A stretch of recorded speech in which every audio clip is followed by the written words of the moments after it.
మోనోక్రాప్కి అలవాటు పడ్డాడు రైతు. అంతకుముందు మనకు కావాల్సిన ఎన్ని మన తాతల ముత్తాతల దగ్గర నుంచి అన్నీ మనమే పండించుకునేవాళ్ళం.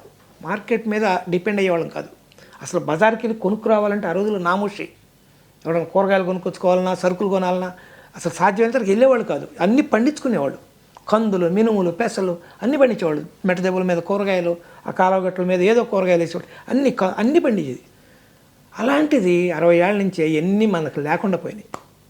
నాకు అనిపించింది ఈ మోనోక్రాప్ సిస్టమ్ వచ్చిన తర్వాతే రైతుకి కష్టాలు వచ్చినాయి అనేది నాకు అర్థమైపోయింది.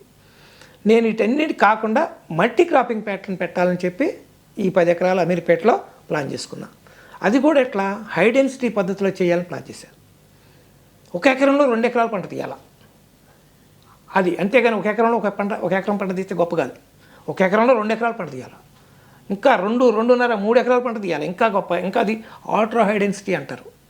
అందుకనే 10 ఎకరాల మీద నేను 5,000 చెట్లతో మొదలుపెట్టి ఈరోజు 10 ఎకరాలలో నాకు 12,000 చెట్లు ఉంటాయి. మీరు అడుగు వేస్తే మొత్తం మొక్కలు, చెట్లు, వృక్షాలు మొత్తం అంతా ప్యాక్ అయిపోయి ఉంటుంది. అట్లా కావాలనే చేశా.